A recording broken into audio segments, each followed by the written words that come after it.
So this is a Rohrbaugh. Get a close up on that. That cost a lot of money. Rohrbaugh R9S. Or what does the S stand for? Does anyone know? So this is how it comes? Or did you get extra magazines? These are extra magazines. This is how it comes. And then there's extra recoil springs, because yeah. they apparently you need to change them every 6 rounds. Every other shot. That's awesome. So it's 9mm and it holds six in the mag. Wow, you got a lot of magazines, dude. This was made in 2011. That's cool.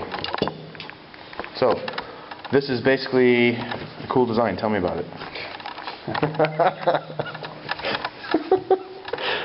You met with the guy, right? Yeah. So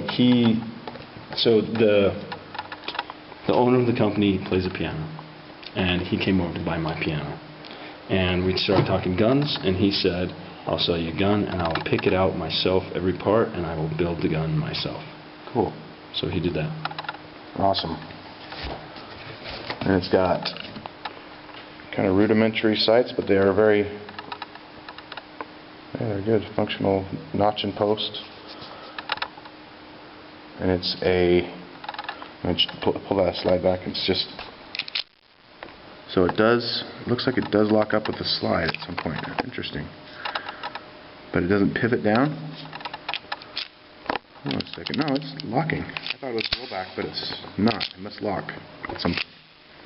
Good. That makes me feel better. That's tiny for a locking 9mm. So, and these are they carbon or are they? Oh, it looks like G10 grips, which is good.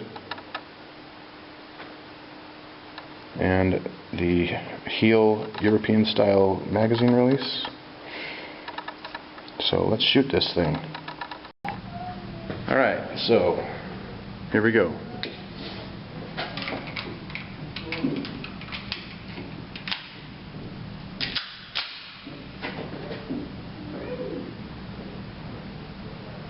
Very nice double action.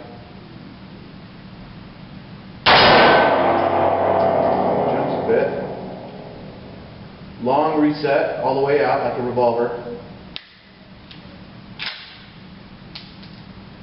Didn't like that Herder's brass. Let's try this one.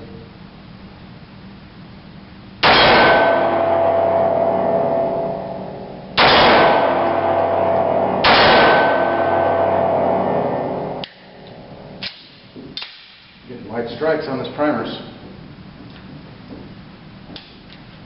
Stiff magazine. So this is Herder's 115 grain Herder Select grade brass. Probably try some American.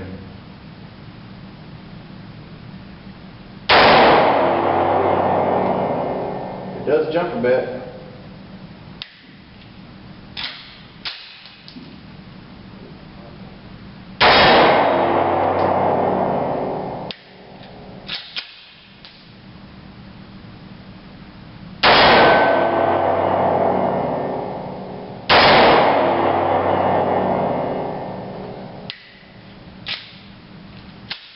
So let's try some different ammunition. Hopefully you can see this is very light primer strike on this Herder's, which is Tula as far as I understand. So they aren't known for having very soft primers.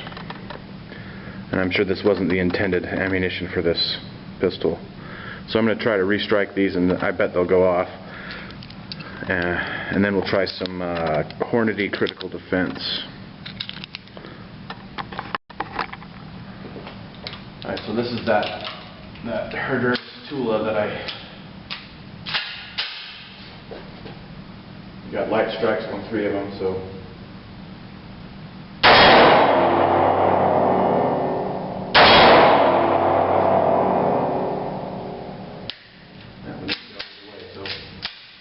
let's try that Hornady Critical Defense.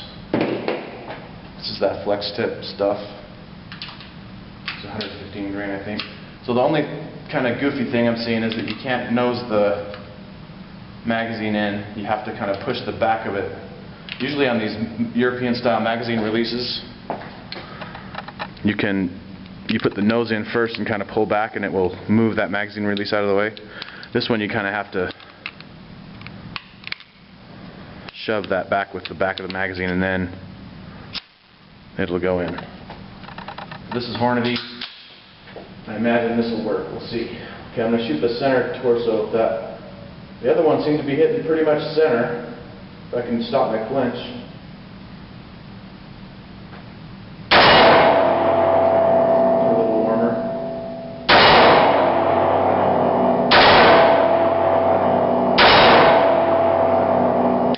Another one. It doesn't want to eject this live round either. Crap. Not good. So it wouldn't eject that live round. But let's see if it'll go off on a restrike. Nope. So, having some problems with left strikes. So, let's see.